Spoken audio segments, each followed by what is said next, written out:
저기 좀 죄송하지만은 이렇게 황학사 안수님 사진부터 일렬로 이렇게 딱 돼 있어갖고 저는 얼굴을 한 번씩 보고 싶은데 일렬로 돼 있으니까 뒤에 있는 분들이 안 보이는 것 같아요. 그래서 얼굴 좀 보일 수 있게끔 이거 좋습니다. 우리 최강혁 주장이 얼굴 좀 보고 싶어갖고 내가 이렇게 예, 감사합니다. 예.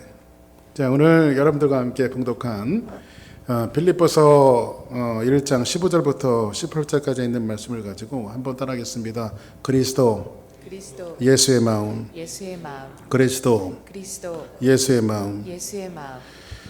자, 오늘 사실은 그 제목을 그리스도 예수의 마음이라고 잡아봤는데 2장에 가면 이제 빌립보서 2장을 이제 앞으로 또 여러분들 강해 드릴 텐데 빌립보 2장 5절에 보면 우리가 그 유명한 말씀이 나오죠. 너희 안에 이 마음을 품으라 그리스도 예수의 마음이니 이렇게 하거든요. 근데 그 말씀을 좀 땡겨갖고 오늘 본문 제목에다가 한번 붙여봤어요. 왜냐하면 사도 바울이 지금 감옥에 갇혀서 빌립보에게 보내는 이 옥중서신 빌립보 성도들에게 보내는 편지 속에 2장에 가서는 이제 뭔가 자기 마음을 털어놓고 이야기하는데 너희 안에 이 마음을 품으라 그 그리스도 예수의 마음인데 그 예수의 마음은 근본 그분은 하나님의 본체시나 하나님과 동등됨을 취할 것으로 여기지 아니하시고 자기를 낮추 종의 형체를 가져 얼마까지 우리를 섬기셨냐면 죽기까지 우리를 섬기셨습니다. 이것을 그리스도의 마음으로 사도 바울은 표현하고 있어요. 그런데 사도 바울이 이제 오늘 여러분들과 같이 봉독한 이 1장 15절부터 18절까지 있는 말씀을 가지고 그 말씀을 하기 전에 자기의 마음속에 사도 바울의 모습 속에서도 늘 진짜 조금이라도 그리스도의 심장과 그리스도의 마음을 품은 그러한 이야기를 오늘 말씀을 통해서 하고 있어요. 그래서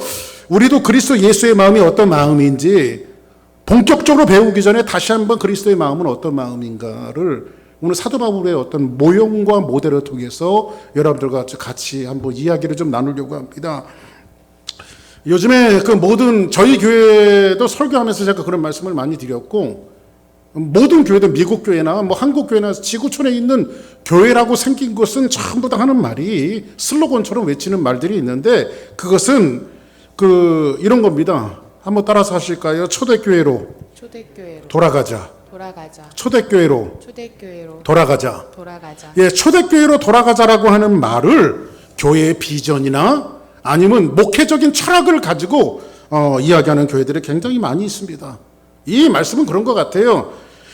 오늘날 같이 혼탁하고 힘든 시대에 이 혼탁하고 힘든 시대에 정말 하루가 멀다 하고 뭐 이상한 일들 요즘엔 뉴스들 보면요 뉴스 틀기가 겁날 정도예요. 요즘에는요 뭐 웬 이렇게 사건 사고가 많은지 모르겠어요. 이 코로나 이 형국 속에서 보니까는 뭐 사람 죽이는 일들 또 미국에서는 왜 이렇게 총기 사고가 많이 나요 요즘에요. 뭐 사람들이 이렇게 좀 집에만 이렇게 주로 많이 있다 보니까 크레이지 했는지 어쩌는지 잘 모르겠지만은 곳곳에서 막 총 쏘고 사람들 죽이고 또 아시안들 동영상 봤더니요 뉴욕 같은 데서는 어떤 한 50대 60대 아주머니가 지나가는데 어떤 사람이 그냥 지나가는 사람을 주먹으로 확 져갖고 넘어지는 이런 사건들. 그래서 막 또 어디죠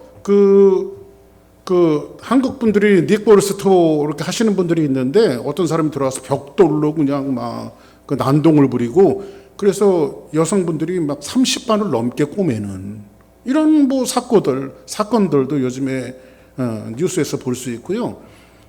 또 뭐 한국 뉴스 보니까요, 한국에는요, 전라도 광주에서요, 버스가 이렇게 지나가고 있다가 건물이 그냥 무너져 버렸어요, 건물이. 5층짜리 건물이 길 쪽으로 무너지다 보니까요, 버스가 막 전복이 되어갖고 완전 휴지 조각이 되어버렸어요. 그래서 그 안에 있었던 사람들이 멀쩡하게 버스 타고 가다가 9명인가 죽었죠. 이런 걸 우리식으로 이야기하면 이렇게 표현할 수 있어요. 말을 하늘의 날벼락이다. 정말 이런 사건 사고와 어려움들은 시대를 불문하고 또 요즘 세상 속에 많이 나타나고 있고 또 이 종교적으로도 이 혼탁한 시대를 맞이하고 있어요. 지금 뭐 수많은 이단들도 많이 일어나고 있고 뭐가 진리고 뭐가 비진리인지조차도 구분할 수 없는 그런 현실이고요.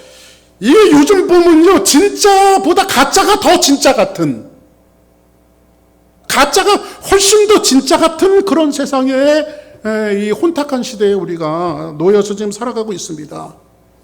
그때의 이 종교적으로 혼탁한 시대 속에서 지금 살아가고 있는 현대 교회들이 초대교회로 돌아가자 성령에 붙들려서 초대교회가 성령 충만하고 성령에 붙들렸던 것처럼, 성령의 인도함을 받았던 것처럼 그때로 돌아가는 것만이 교회가 살 길이다, 이렇게 그 목회 철학과 교회 비전을 이야기하고 있는 것은 이 좋은 현상 같아요.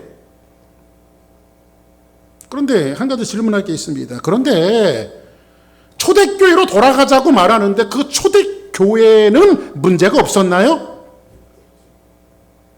아닙니다. 초대교회도 굉장히 많은 문제가 있었습니다. 예수 그리스도께서 십자가에 돌아가시고 다시 부활하시고 제자들을 불러놓으시고, 제자들은 예수님 여기에 우리 같이 있어요 그랬더니 내가 가는 것이 낫다, 내가 가면 다른 보혜사를 너에게 보내주겠다, 성령의 오심을 약속했어요. 그리고 나서 예수님은 하늘나라로 승천하셨단 말이에요. 그리고 나서 성령께서 임재하셨는데 초대교회의 사람들이 모여갖고 하나님 앞에 기도하고 전심으로 하나님을 찬양할 때에 불이 혀같이 갈라지는 성령의 역사가 예루살렘 한복판에 내려왔단 말이에요. 그리고 거기에서 성령의 폭발적인 역사들이 막 일어나기 시작했어요. 그리고 나서 탄생되어진 것이 뭡니까? 예수 그리스도로 말미암아 교회가 탄생이 되어졌어요. 교회가 누구의 전신이에요? 교회는 예수님의 몸의 전신이에요. 예수님이 다시 오셨는데 그 다시 오시는 형태를 어떻게 오셨냐면 교회의 머리로 예수님이 다시 이 땅에 오신 거예요. 교회의 머리가 되셨어요.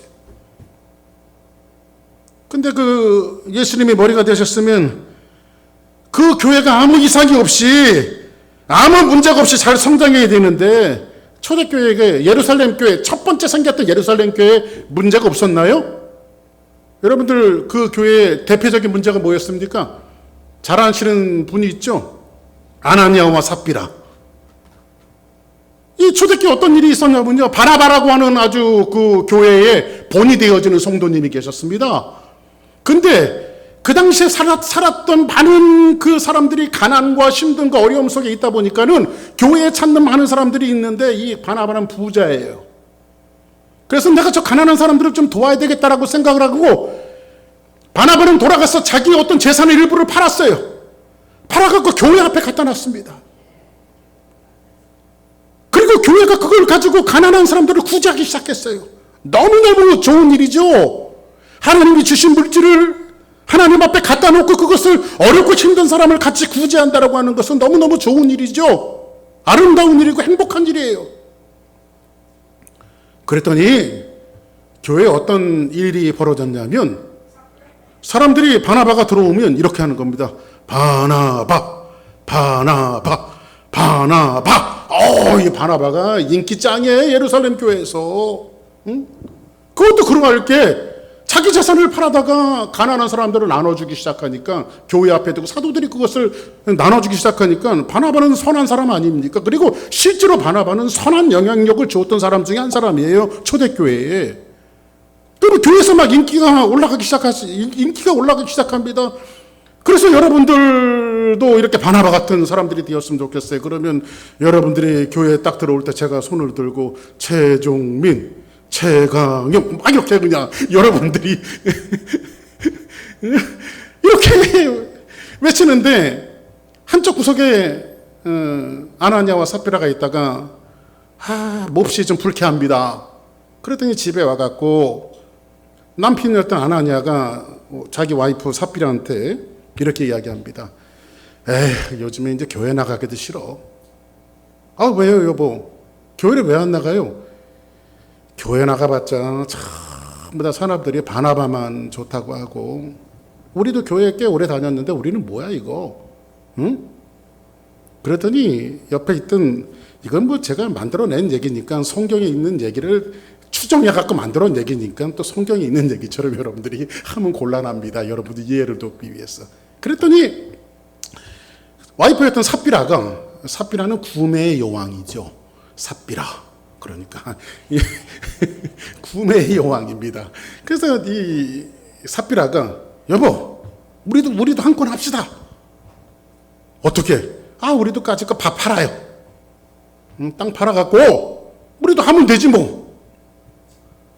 그래가지고 이 사람들이 땅을 팔아다가 지금 교회 앞에 갖다 놨어요. 근데 다 갖다 놓은 게 아니라 절반만 갖다 놨단 말이에요. 절반은 자기네들이 입마에 포켓하고 절반만. 근데 보세요, 여러분들. 이쪽으로 따지면 무슨 딴 땅을 판 게 아니라 교회 땅도 판 거 아니라 무슨 교회 재산을 판 것도 아니라 자기 개인 소유를 팔아갖고 절반은 성경에 보니까 감춰뒀다라고 하는 표현을 쓰는데 절반을 이렇게 숨기고 절반을 하나님 앞에 갖다 내면 그것 이 정도도 잘한 거예요, 못한 거예요?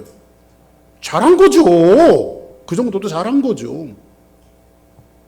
그런데 시간 간격을 두고 헌금을 딱 가지고 오는데 거기에 이제 예루살렘 교회 담임 목사님이었던 베드로가 목회를 또 굉장히 강력하게 베드로가 이게 다냐 이렇게 물어봐요.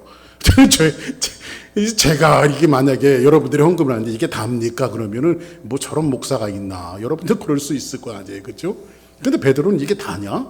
그랬더니 그렇습니다라고 얘기했더니 그냥 마른 하늘의 나르베락처럼 아나니아가 죽었어요. 조금 있다가 또 그 안에 삽비라가 들어와요. 또 베드로가 묻습니다. 이게 다냐? 이게 답니다. 하고 그랬더니 그 와이프도 그 자리에서 죽었어요. 근데 이런 것들을 보면 좀 약간 이해되지 않는 그런 부분들이 있어요. 왜냐하면 뭐 다른 사람의 돈을 갖다가 예물 드린 것도 아니라 자기 것을 팔아다가 드린 건데 반만 드린 것도 훌륭한 거죠. 사실 어떻게 하나님 앞에 반을 드릴 수 있다는 하는 것도 그 자체도 굉장히 저는 훌륭하다고 생각합니다. 그럼에도 불구하고 이 두 사람이 이 부부가 왜 죽었을까요? 여기서 보니까는 제일 중요한 것은 뭐냐면 하나님은 여기에서 우리에게 두시는 것은 뭐냐면 교회가 지금 성령 임하고 예루살렘 교회는 태동되어지면서 교회가 막 성장하기 시작했어요. 그렇죠? 근데 하나님 앞에 예물을 드리는 것이 출발점이 어디서부터 시작되냐면 시기심부터 시작이 되어졌고요. 하나님 앞에 예물을 드린다라고 하는 것은 진정한 의미에서 마음을 담아서 여러분들 제가 오전에도 갑자기 생각나서 말씀드렸지만은 예배라고 하는 것은 교회를 섬기고 하나님을 섬긴다라고 하는 것은 내 생각대로 섬겨서는 안 돼요. 내 방법대로 물질을 드리고 내 방법대로 시간을 드리고 내 방법대로 봉사하는 것은 안 돼요. 왜냐하면 성경은 그런 것을 지지하고 있지 않아요. 하나님 앞에 예물을 드리는 방법도 제사법도요. 하나님께서 하나하나 가르쳐주고 있어요. 소를 드려야 될지 양을 드려야 될지 염소를 드려야 될지 비둘기를 드려야 될지 하는 공물을 드려야 될지 각각 경우에 따라서 하나님께서 어떤 예물을 드려야 하고 어떻게 하나님 앞에 봉사해야 하고 어떻게 제사를 드려야 하는 것을 성경은 일목요연하게 디테일하게 제사법을 가르쳐주고 있단 말이에요. 제사법을. 그렇죠? 그러니까 이것이 지금 오늘 전신에서 여러분들이 교회 생활을 하고 신앙생활을 하고 예배를 드리는데 여러분들이 원하는 대로 내 마음대로 예배를 드려서는 안 되는 거예요. 하나님이 원하시고 하나님이 정하신 예배의 눈이 있고 예배의 법이 있고 하나님께서 예배하는 그런 예배자를 찾으신다고 말하고 있어요. 그래서 성경은 뭐라고 말합니까?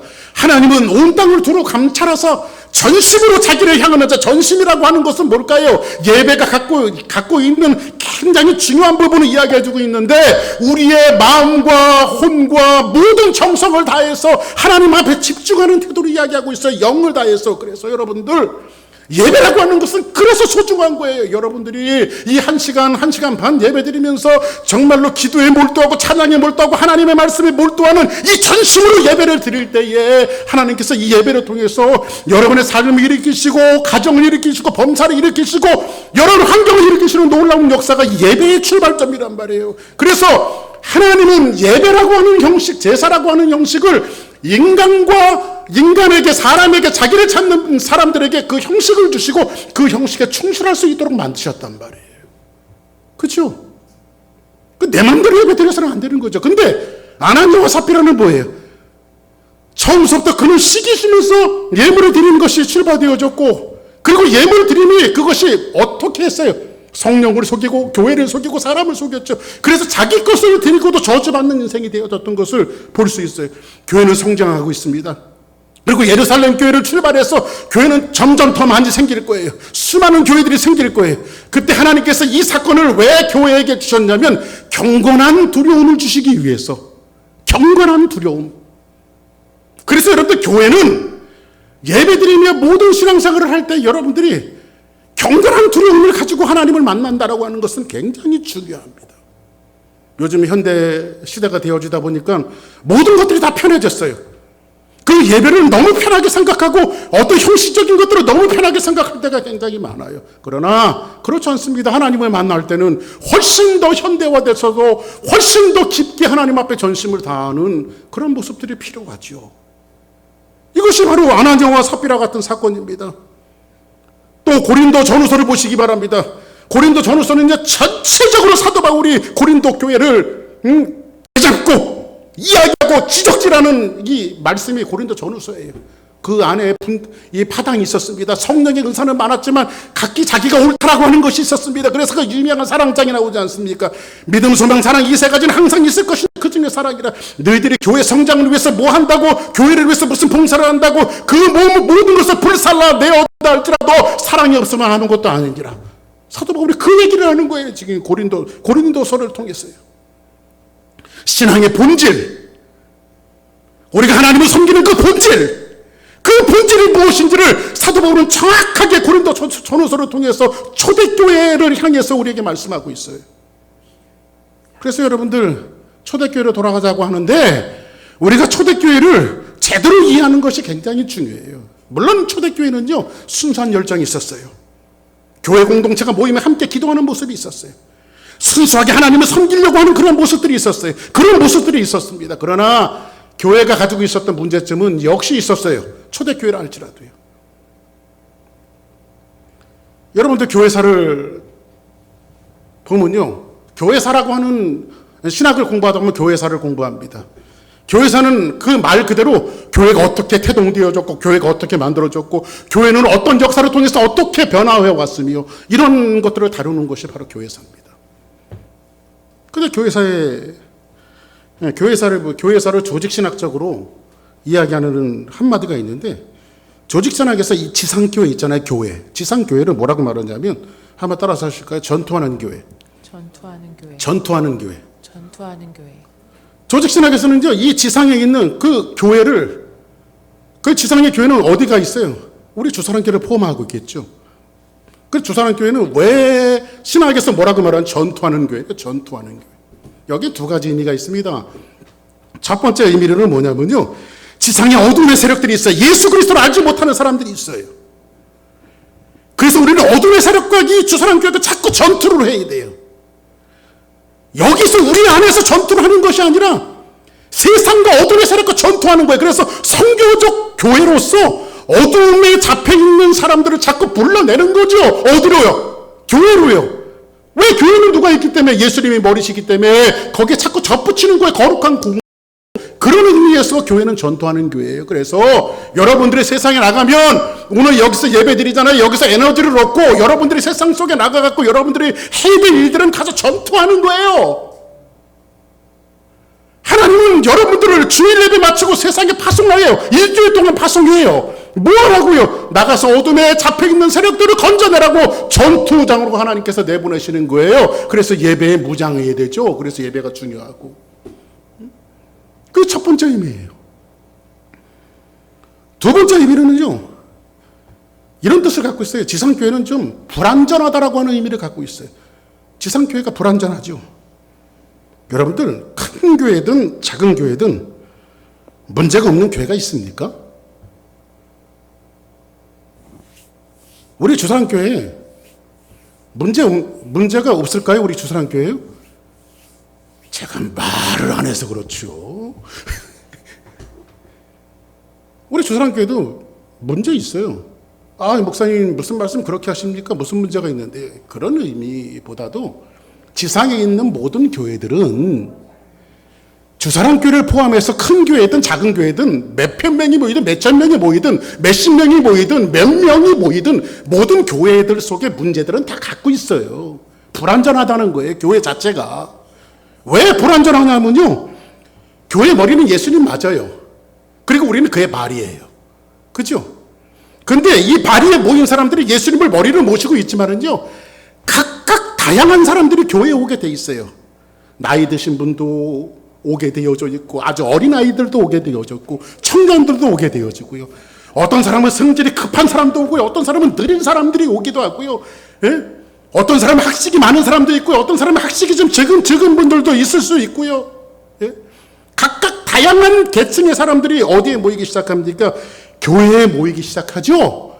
근데 그 사람들이 맞춰져서 만들어가는 것이 교회이기 때문에 교회 안에 문제가 있다라고 하는 것은 너무 지극히 당연한 거예요, 이게요. 아이, 목사님, 교회가 그렇게 문제가 있으면 되겠습니까? 근데 여러분들 교회가 그 문제 없는 교회가 없어요. 문제가 있는 것은 너무 당연한 거예요. 이렇게 한번 생각해 봅시다, 여러분들. 남자 여자가 둘이 사랑해갖고 부부가 되어졌어요. 허즈번에는 와이프가 되어졌어요. 그리고 자식을 낳았어요. 가정이라고 하는 형태는 갖고 있지만은 가정이 완전한 가정인가요? 완전한 가정이면 부부가 살다가 헤어지고 이런 게 없어야 되잖아요. 근데 헤어지고 이러는 사람들도 있잖아요. 많잖아요. 가정 깨지는 경우도 굉장히 많잖아요. 그죠? 근데 그걸 이야기하는 것보다도 부부가 만나면 가정은 이루어지만 완전한 가정이 이루어지지 않죠.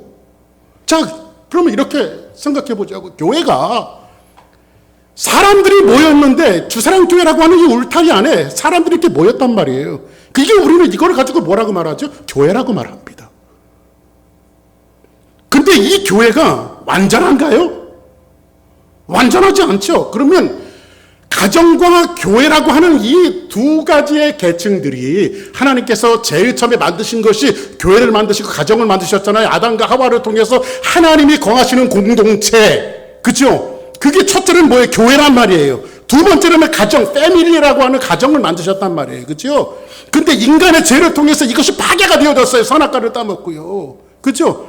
그러니까는 교회도 가정도 불완전할 수밖에 없어요. 그런데 너무나도 다행인 것은 뭐냐면 예수 그리스도께서 이 땅에 오셔서 교회를 리메이크 하셨어요.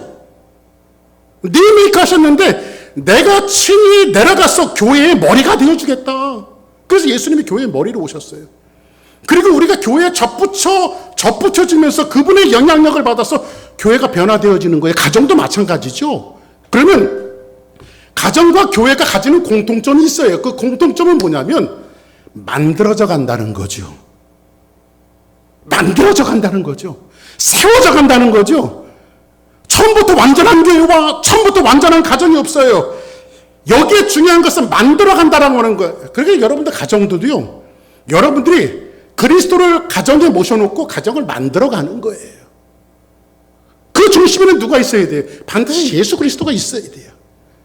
그래야 이것이 온전함으로 가는 거예요. 온전함이라고 하는 이 성경적인 뜻은 완전하고 온전은 틀리거든요. 온전함으로 가는 거. 완전은 하나님 나라에 갔을 때 완전해지는 거고, 이 땅에서 성경은 정확하게 표현을 mature, 온전함이라고 하는 말을 썼는데 성숙해져 가는 거예요. 성숙해져 가는 거예요. 처음에 막 지독하게 싸우다가 이해하고 나누고 어그리하고 고개를 숙이지 않은 그 성숙함으로 가는 거죠. 가정도. 그렇죠? 가정도. 교회도 마찬가지죠. 그게요. 이렇게 하나님께서 우리를 만들어 가신다라고 하는 의미에서 이제 오늘 본론으로 빌립보서로 가보자고요. 오늘 여러분들과 같이 봉독한 빌립보서로 가보자고요. 지상의 교회로서 빌립보 교회는 문제가 없었을까요? 예외가 없습니다. 빌립보 교회도 뭐 상당한 문제를 많이 안고 있었어요. 그 문제에 대해서 어떤 메시지를 주고 있는지 한번 살펴보면 우리 주사랑교회가 이 문제를 어떻게 우리가 극복하고 이길 수 있는가에 대한 지혜를 오늘 말씀을 통해서 얻게 되어지는데, 오늘 말씀이 뭐라고 이야기하고 있는지 한번 봅시다. 이렇게 이야기하고 있어요. 15절에 보니까 오늘 본문이에요. 같이 한번 있습니다. 시작. 어떤 이들은 투기와 분쟁으로, 어떤 이들은 착한 뜻으로 그리스도를 전파하니. 자 보세요. 사도 바울이 지금 한 얘기예요. 어디에게? 빌립보 교회에게. 근데 복음을 전하는데 여기서 보니까 그리스도를 전파하잖아요. 누구로 전해요? 그리스도를 전한단 말이에요. 예수님을 전한단 말이에요. 근데 예수님을 전하는데 어울리지 않는 내용이 나와요. 그것은 뭐냐면 투기하고 분쟁하고. 아니 왜 예수님을 전하면서 투기하고 분쟁해야 합니까? 그죠? 왜 신앙생활하면서 투기하고 분쟁해야 합니까? 그런데 이것이 뭐가 갖고 있는 문제예요? 교회가 갖고 있는 문제란 말이에요. 그리스도를 증거하긴 하는데 어떤 일은 투기하고 어떤 일은 분쟁하고 어떤 사람은 착하게 그냥 복음을 전하는 사람이 있더라. 교회의 사람들 중에. 그걸 지금 사도 바울이 오늘 말씀을 통해서 이야기해주고 있는 거예요. 여기에 당시 사도 바울이 복음을 전하다가 많은 투기와 질투를 당해요. 누가요? 사도 바울이요. 사실 아까도 말씀드렸지만은 교회 중에 제일 먼저 태동한 교회가 어느 교회입니까? 바로 예루살렘 교회예요. 이 예루살렘 교회는 교회로 말하면 제일 맏형, 1번지, 1호점이란 말이야. 세상으로 이야기하면 1호점. 제일 먼저 상견한 교회가 바로 어디 교회입니까? 예루살렘 교회예요. 근데 이제 사도 바울이 노년에 나이가 많이 들으셨어요. 사도 바울이 유럽으로 이방인들에게 복음의 선구자가 되어져서 복음을 쫙 전하고 이제 사도 바울의 머리가 희끗해지고 사도 바울은 노마사를 통해서 뭐라고 말하냐면 그렇게 노마를 가고 싶어 해요. 그리고 그들에게 노마를 가고 싶다라고 하는 애정을 굉장히 많이 이야기해요. 사도 바울이 유일하게 못 가본 데가 바로 노마예요. 근데 사도 바울이 죄수의 몸으로 잡혀갖고 결국은 노마를 입상하는 것이 자유로운 몸으로 입상한 것이 아니라 잡힘을 당해서 노마 군병들에게 잡힘을 당해서 노마로 입상을 합니다. 그 사도 바울의 노년이에요. 나이가 들어서. 그 노마에 가게 되어졌는데 노마에 가보니까 그 당시에 노마에 유대인들은 이방인이죠. 노마 사람에 비하면 노마 사람들에게 유대인들은 이방인들 아니에요. 근데 유대인들은 10명만 모이면 회당을 만들어요. 10명, 유대인 남자 10명 이상이 되어져 회당을 만들어요. 근데 가보니까 노마에 곳곳에 회당들이 많이 있는 거예요. 회당이 있으니까 거기에는 교회 지도자들이 있겠죠. 회당에 지도자들이 있을 거 아니에요. 근데 그들이 거기에서 복음을 전하고 하나님의 말씀을 전하고 있는 거예요. 그러니까 미미하게 노마 교회가 지금 존재하고 있는 거예요. 사도 바울이 가지 않은 곳인데도 이미 흩어진 디아스포라들, 복음을 가진 사람들이 들어와서 지금 교회 형태를, 그러니까 개척교회들을 이렇게 많이 만들어갖고 지금 복음을 전하고 있는 거예요. 그게 노마교회 형태예요. 노마교회 하면 하나 번듯하게 지어져 있는 큰 바티칸 같은 그런 노마교회를 이야기하는 것이 아니라 그러니까 회당식으로 이렇게 지어진 그런 노마교회들이 있는 거예요. 그렇죠? 근데 바울이 이제 거기에서 가게 되어지는데 감옥에 갇힌 사람이 어떻게 복음을 전했을까? 이미 사도행전 하다가 여러분들 말씀드렸는데 바울은 노마의 깊은 감옥에 처음에 가서 갇힌 것이 아니라 제가 사도행전을 강의할 때 말씀드렸는데 셋방이라고 말씀드렸죠. 셋방. 그러니까는 바울은 감금되어서 그 집에서 나오지는 못하지만 사람들의 출입은 허가되어진 집 같은 형태의 지금 사도 바울이 감금이 되어져 있고 사람들은 사도 바울을 보고 싶은 사람들은 얼마든지 그 안에 들어올 수 있는 거예요. 그러니까 사도 바울이 거기에서 이제 자기를 찾아오는 사람들에 대해서 사도 바울의 그동안 쌓였던 노하우, 냉철한 그 현명한 복음적인 가치 이런 것들을 가지고 말씀을 노마 사람들에게 하나하나 꽂기 시작해요. 복음을 주기 시작해요. 성경의 말씀을 증거하기 시작해요. 그러자 노마 교회가 야 이제야 정말 하나님의 말씀을 듣는구나. 복음에 합당한 말씀을 듣는구나. 이것이 노마 사람들, 노마에 있는 유대인들의 마음속에 탁탁탁탁 꽂아질 때에 그들이 자복하고 회개하고 하나님 앞에 돌아오는 놀라운 역사가 실제로 노마 교회 안에 있었단 말이에요. 자, 그럼 여기까지 얘기하면 이건 좋은 현상일까요? 나쁜 현상일까요? 좋은 현상이죠. 좋은 현상이죠. 그런데 노마 교회에 지금 사도 바울이라고 하는 사람이 들어와서 교회에 부흥을 일으키고 있는데 이때에 사도 바울을 투기하는 세력들이 있었어요. 질투하는 사람들이 있었어요. 그 질투하는 사람들이 아이러니하게도 어느 교회가 제일 많이 질투했는지 아십니까? 첫 번째 태동한 예루살렘 교회. 예루살렘 교회에서 소문을 듣기로 사도 바울이 노마에 가고 거기에 사람들이 막 사도 바울 난리가 난 거예요. 그러니까 예루살렘에 있는 교회들이 하여간 뭐 지가 뭐라고 말이야. 그러면서 이제 질투가 일어나기 시작하면서 슬쩍 그 말을 흘립니다. 그 바울은 진짜 사도가 아니야. 지금 식으로 얘기하면 저 바울은 진짜 목사님이 아니야. 그 사람은 뭐 어디 뭐 신학도 안 했대지. 뭐 그분은 여기 베드로 사도님의 이런 분들은 예수님과 같이 있는 거 너희들이 봤지. 근데 뭐 바울이 예수님과 같이 있는 거 봤어? 본 사람이 없거든요. 그 이런 것들을 슬쩍 흘리니까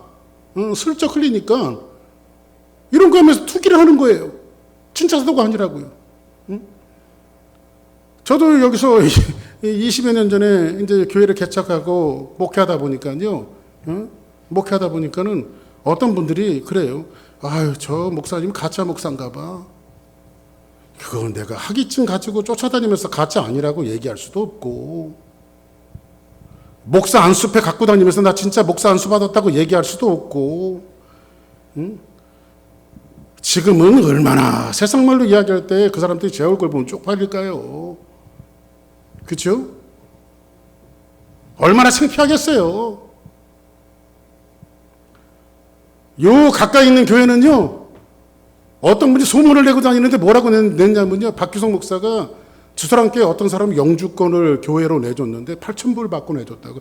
왜 하필이면 8,000불밖에 안 쓰는지 몰라. 이왕이면 8만 불 정도 쓰지. 응? 해준 것도 없고 해줄 수도 없었고 뭐 아무것도 없는데도 불구하고 그냥 지네들이 일 갖고 지네들이 떠들고 다니는 건 뭐라 그러겠어요. 제가 아니라고 그러겠어요? 가짜라고 그러겠어요? 진짜라고 그러겠어요? 이런 일들이 지금 사도 바울 주변에 어디서 흘러나온 소문이 있었냐면 예루살렘 교회에서 흘러나온 소문들이 지금 너무 많이 지금 돌고 있는 거예요. 지금이요. 그리고 이 사도 바울이 복음을 증거하는데 제일 힘들게 했던 사람들이 누군지 아십니까? 같은 목사들이에요. 같은 목회자들. 이런 일들을 오늘도 여러분들 좀 볼 수 있죠. 이게 어디서 나오는지 아십니까? 전부 다 투기와 질투에서 나와요. 요즘에도 보면 교회들이 이렇게 갈라지는 교회들이 많이 있잖아요. 갈라지는 교회들 많이 있는데 거기에 시발점이 보면 그런 것들이 있어요. 담임 목사님이 말씀을 잘 증거하다가 뭐 일이 생겨갖고 부사역자를 딱 세워갖고 설교를 시켰더니 우리 담임 목사님보다 훨씬 더 말씀 다 잘 증거하네? 그래서 이제 교회 안에 담임 목사파, 부목사파가 생기는 거예요. 그러다가 막 갈등하다가 담임 목사님이 저 부목사를 언제 내보내나 하면서 막 하다가 그러면서 교회가 갈라진 경우가 왕왕 있어요. 왕왕. 저는 사실 여기 뭐 우리 선교사님도 계시고 배강길 목사님도 계시지만은 가끔 두 분 이렇게 강단 비워드리고 말씀 증거하고 저도 이제 성도 입장에서 내려가서 말씀을 듣는데 두 분께 참 고마운 곳이 있어요. 그게 뭐냐면 우리 두 분이 약을 잘 팔아요. 약이라고 하는 것이 신약하고 구약이죠. 신약하고 구약을 말하는 겁니다. 그래도 복음에 아주 충실하게 합당하게 복음 갖고 말씀 갖고 약을 잘 조제해서 주시니까 너무너무 감사해요. 그래서 저는 이분들이 말씀을 잘 증거하시면 전 너무 좋아요. 누구든지 마찬가지예요. 우리 교회에 또 어떤 분들이 이렇게 오셔서 스페셜로 말씀을 증거하더라도 진짜 이렇게 하나님의 복음과 말씀으로 잘 증거하면 전 좋아요. 저는 약되는 말씀을 해주시면 좋아요. 약되는 말씀. 왜? 성경이 약이니까. 구약과 신약이니까. 근데 이런 일들이 오늘날 교회에도 막 문제가 돼서 일어나는 경우가 많이 있는데 거기에 도사리고 있는 게 뭘까요? 투기와 질투죠. 투기와 질투. 지금 사도 바울은 지금 질투하고 있어요. 이런 사도 바울의 질투가 어떤 결과가 나타나냐면요. 디모데후서는 사도 바울이 맨 마지막에 쓴 서신이에요. 사도 바울 책 중에 제일 마지막. 나이가 들어서 천국 갈 날을 얼마 내비두지 않고 쓴 것이 디모데후서거든요. 근데 말씀해 보니까는 원하건대 주께서 오네시보로의 집에 궁유를 베푸시옵소서. 사도 바울이 오네시보라고 하는 사람을 이야기하고 있네요. 그가 나를 자주 격려해주고, 이 사람 오네시보로는요 사도 바울의 좋은 사역자였는데 사도 바울 감옥에 갇혀 있는 사도 바울에게 와갖고 자주 격려해주고, 목사님 불편한 데는 없으십니까? 하나님께서 반드시 목사님과 함께 하실 겁니다. 자주 격려해주고, 내가 사슬에 매인 것을 죄인이라고 부끄러워하지 아니하였다. 로마에 있을 때 나를 부지런히 찾아와 늘 사도 바울을 찾아와 주었던 사람이 누구냐? 바로 오네시보로예요. 근데 이 오네시보로는 어떤 사람이냐면요, 바울의 신실한 동역자였어요. 내가 말씀 증거하고 선교하고 올 테니까 잘하고 있어 하면서 떠났던 이 사도 바울이 돌아오지 않으니까요, 오네시보로는 사도 바울 선생님이 너무너무 궁금해갖고요, 개나리 보찜 하나 싸갖고 사도 바울을 찾아 나섰어요. 그런데 여기저기 수소문해도 사도 바울이 없으니까 흘러서 어디까지 오냐? 노마까지 와요. 노마까지. 그래서 사도 바울 목사님을 찾기 위해서는 제일 먼저 찾아야 될 게 누구죠? 교회 지도자들 찾아야 되잖아요. 그 노마 목사님들을 찾아갖고 혹시 여기 사도 바울 목사님 안 오셨습니까? 이렇게 물으니까 분명히 감옥에 갇힌 거를 이 목사들이 다 아는데 못 봤다고 그러는 거예요. 못 봤다고. 왜? 오네시보로와 이 사도 바울이 만나는 것을 지금 방해하고 있어요. 같이 사역하는 것을 지금 시기질을 떼서 못하게 하고 있어요. 근데 오네시보로가 찾다가 감옥에 갇혀있는 누구를 찾냐면 사도 바울을 찾게 되었죠. 얼마나 시기질투를 받았으면요. 그렇죠? 이런 시기질투를 지금 사도 바울이 로마에서 지금 받고 있어요. 그것도 누구에게? 교인들에게, 사역자들에게, 안 믿는 사람들에게 받는 것이 아니라. 그리고 성경에 보니까 어떤 핍박이 있었냐면 보니까 아골라라는 본도에 난 유대인 한 사람을 만나니 글라우디오가 모든 유대인들을 명하여 로마에서 떠나라 한 거로 그가 그의 아내 브리스길라와 함께 이달리아로부터 새로 온지라 바울이 그들에게 가매, 이렇게 성경은 말하고 있어요. 이 글라우디아는 로마의 황제입니다. 로마에서 예수쟁이들은 다 떠나라. 지금 이렇게 엄청난 핍박과 어려움, 그리고 이 핍박과 어려움이 있으면 교인들이라도, 목회자라도, 그리스도인의 한 지체가 되어준 교회 공동체라도 지금 바울을 지지해주고 이렇게 응원해줘야 되는데 지금 바울을 투기하고 질투하고 있어요. 지금요. 오늘날 교회 간에 이 잘못된 경쟁들이 얼마나 많이 일어나고 있는지 아십니까? 아침에도 좀 생각나서 그런 얘기 했습니다마는 저는 같은 목사지만 이런 목회자들은 싫습니다. 누구를 누르고 어떤 교회를 비판하고 어떤 교회가 잘못됐다고 해서 자기가 올라가려고 하는, 자기 교회가 올라가려고 하는, 요즘에 그런 목사님들 많아요. 근데 그 교회들이 주님이 없는 교회입니까? 다 주님이 머리 되신 교회들이에요. 뭐 지금 한국 교회 큰 교회들이 어려움을 당하고 이렇게 큰 교회들이 무너져, 윤리와 도덕적으로 무너져 내리는 이 현실 속에서 예수 믿는 사람들이 그 교회를 비판하고 있어요. 저는 잘못된 현상이라고 생각해요. 그 내부적으로 깊게 들어가 보면 사실이 그러지 않은 교회들도 굉장히 많아요. 건강하게 성장하고 건강하게 복음을 외치는 교회들이 얼마든지 있습니다. 그런데 이 매스컴에서 노골적으로 이 교회를 다루고 있다 보니까 교회의 네거티브한 이 현상들이 벌어지고 그 교회들이 더 많이 공격하고 그 목회자들이 더 많이 공격하잖아요. 근데 그런 것들은 바람직한 현상들이 아니에요, 여러분들. 그 교회에 계신 주님을 생각해야죠. 오히려 여러분들 문제가 있다면 그 교회를 위해서 기도해 주는 것이 맞지 않습니까? 근데 오늘날 교회들이 그런 문제들 때문에 교회의 본질 자체가, 여러분 교회의 본질이 뭐예요, 여러분들? 예? 사도 바울이 오늘 본문을 통해서 교회의 본질을 이렇게 얘기하고 있어요. 지금 사도 바울은 모함을 당하죠. 투기를 당하죠. 어려움을 당하고 있죠.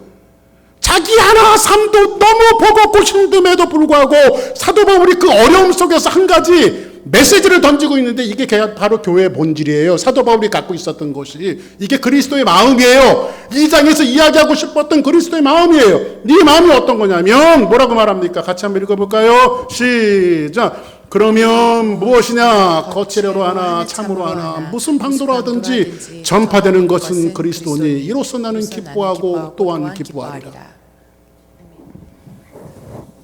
이 말은 어떤 메시지일까요?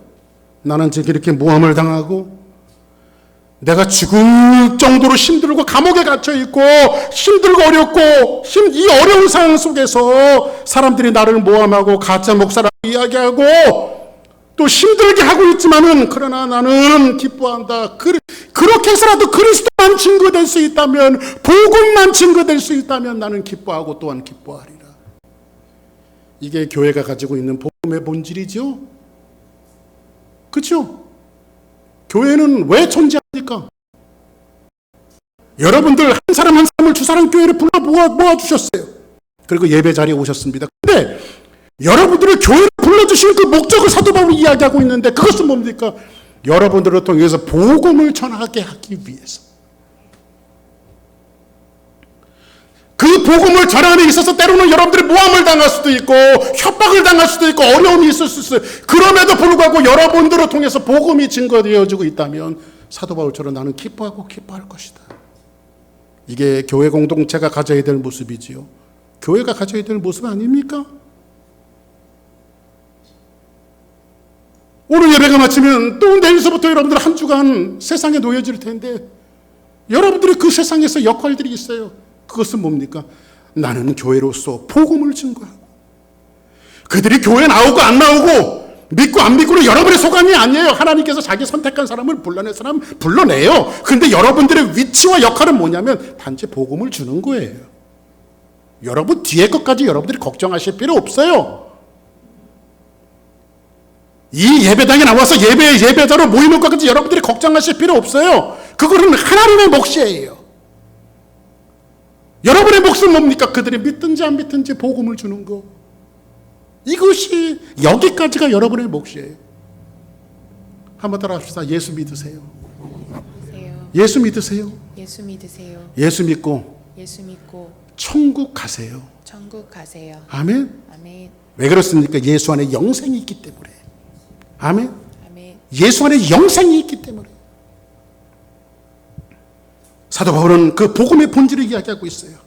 이것이 복음의 분명한 목적의식을 갖고 있는 교회의 본질 아닙니까? 그렇죠? 투기와 분쟁이 없는 아름다운 교회 공동체를 우리는 만들기를 원합니다. 그러면 여기서 투기와 분쟁이 있어 그리스도가 증거되어지는까지 기뻐하고 기뻐한다고 말하지만 같은 값이면 여러분들 투기하지 않고 분쟁하지 않고 교회의 사명을 다한다면 훨씬 더 좋지 않을까요? 여기에 두 가지 제안을 드리고 싶어요. 투기와 분쟁이 없이 복음을 전파하는 교회는 어떤 교회인가? 첫 번째 가져야 되는 인식이 뭐냐면 나는 보잘것없는 존재이다. 여러분의 예수 믿기 전에 여러분의 현 주소가 뭐였습니까? 지옥 갈 사람이었죠? 그렇잖아요. 믿는 집안에서 태어난다고 다 천국 가는 거 아니에요?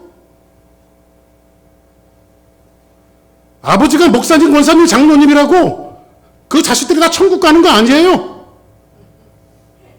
누구 믿어야 돼요? 예수 믿어야 천국 가요. 이게 복음이죠. 그렇죠? 이게 복음이잖아요. 그러면 우리 원래 주소는 지옥이었어요. 그러니까 우리는 뭐예요? 사도 바울처럼 나는 무익한 존재고 아무것도 아닌 존재였다. 그래서 사도 바울은 뭐라고 말하죠? 나는 죄인 중에서도 괴수로다. 나는 보잘것없는 존재였다. 여기서부터 시작될 때에 교회가 건강한 교회가 될 수 있는 거예요. 투기와 분쟁이 없이. 그렇죠? 뭐 내세울 게 있어야죠. 보잘것없는 존재가 돼서. 그렇죠? 근데 여러분들 뭡니까? 내가 뭐 할 수 있고 내가 능력자라고 내가 이 정도 사람인데 이런 마음을 가지고 있으면 마음속에 교만이 찾아오죠. 그럼 자기가 우월해지려고 그래요, 교회에서. 그래서 성경은 여러분 뭐라고 말합니까? 먼저 된 자가 나중 될 수도 있고 나중 된 자가 먼저 될 수도 있어요. 교회는요, 연조와 연수에 의해서 뭐가 주어지고 사역이 주어지고 직분이 주어지고 그러는 것이 아니에요. 그리스도 안에서 그 사람의 역할을 감당하고 나는 보잘것없는 존재라고 자기를 낮추는 사람이 교회의 진정한 사역자죠. 그래서 제가 말씀드렸죠. 심리교회는요, 직분이 딱 두 가지밖에 없어요. 사실은 목사와 집사밖에 없습니다. 그 집사가 뭔지 아십니까? 디아코노스, 디컨, 영어 디컨이라고 말하잖아요. 디아코노스, 디컨은 고대 시대 때 어떤 사람이냐면 지금으로 이야기하면 웨이트레스 웨이터예요. 테이블에 앉아있는 사람들이 밥을 잘 먹을 수 있도록 물 필요하면 물 갖다 주고 모자른 음식 더 갖다 주고 뭐가 좀 질기면 질긴 부분도 좀 잘라주고 뭐 이렇게 잘 아주 행복하게 식사를 할 수 있게끔 옆에서 서포트 해주는 사람이 누구냐면 바로 교회 직분자들이란 말이에요. 그걸 뭘 나타내는 존재가 아니에요. 응? 그래서 뭐 어떤 분들이 그렇게 하죠. 국회의원 나오면 크리스찬 사람들 표를 얻기 위해서 큰 교회, 뭐 교회 장로 20년째 뭐 이렇게. 근데 그런 분 봤어요. 20년째. 그 우리 어머니가 그거 보고 그 사람 찍고 왔다 우리 아버지한테 되게 혼났습니다. 옛날에 이거 빡 그러면서 사람을 보고 찍어야지 그런 거 보고 찍었다고 말해. 여러분들 첫 번째 건강한 공동체가 되기 위해서는 뭐예요? 나는 보잘것없는 존재이다. 두 번째로는요. 한번 따라하겠습니다. 나보다 남을 낮게 여기고 나보다 저 사람이 낫다. 옆에 분들하고 뒤에 분들하고 인사하세요. 당신은 나보다 훨씬 높은 분이에요. 시작. 당신은 나보다 훨씬 높은 분입니다. 아멘. 그거 하면 돼요. 할렐루야. 그거 하면 돼요. 아주 흔한 예 한번 드릴까요? 왜 천국이고 왜 지옥인가? 어떤 사람이 지옥하고 천국에 가봤대요. 근데 천국에 있는 사람은요, 저처럼 이렇게 도실하게, 이게 또 살찐 사람도 저처럼 보기 좋게 살이 쪄야지 미육하게 살찌면 안 돼. 저는 이렇게 보기 좋게 살쪘다 이렇게 말하면 됩니다. 도실 얼굴에 기름기가 흐르고, 지옥에 있는 사람들은 배짝 말랐더래요. 그래가지고 지옥에 있는 사람들은 지옥 말 그대로 음식을 잘 안 주나 보다 이렇게 봤더니 저녁 식사 시간이 돼서 딱 보니까요 음식 메뉴가 천국이나 지옥이나 똑같더래요.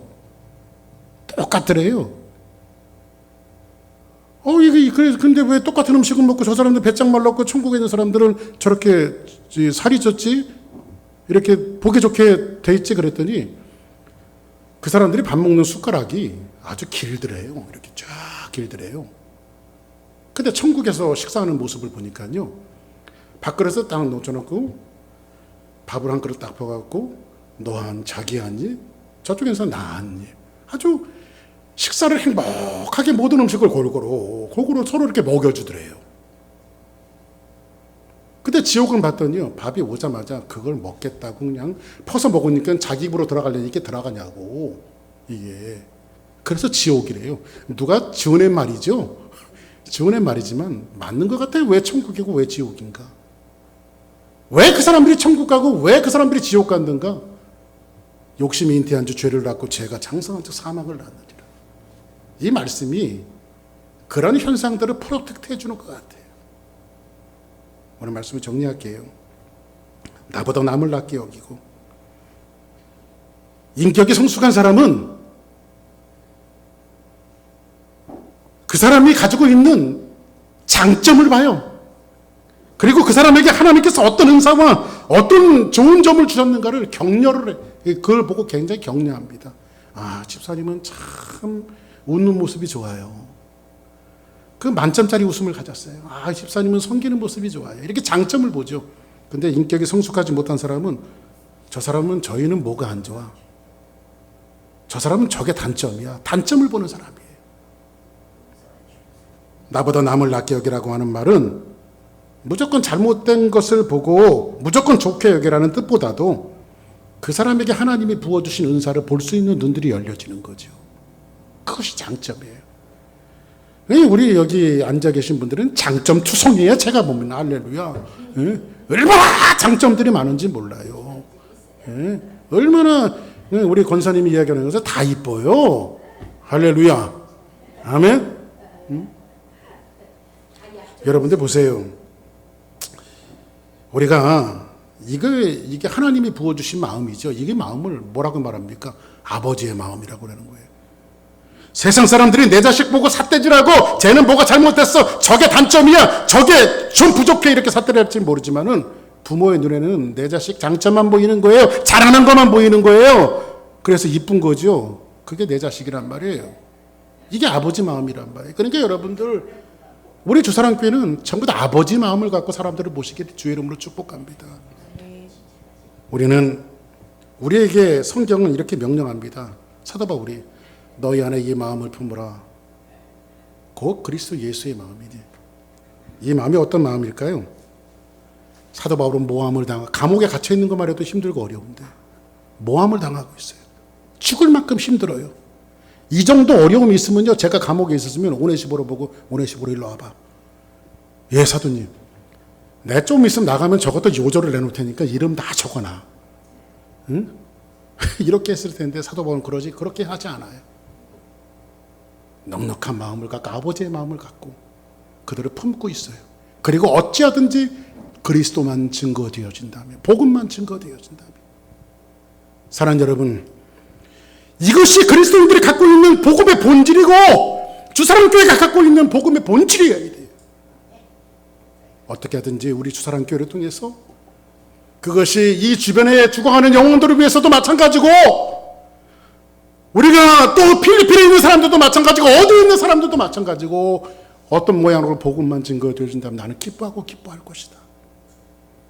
이 말씀을 가지고 여러분들이 또 한 주간도 믿음으로 승리하는 이 주사랑교회 모든 공동체들이 되기를 예수의 이름으로 간절히 축복합니다. 우리 다 같이 자리에서 일어나시겠습니다.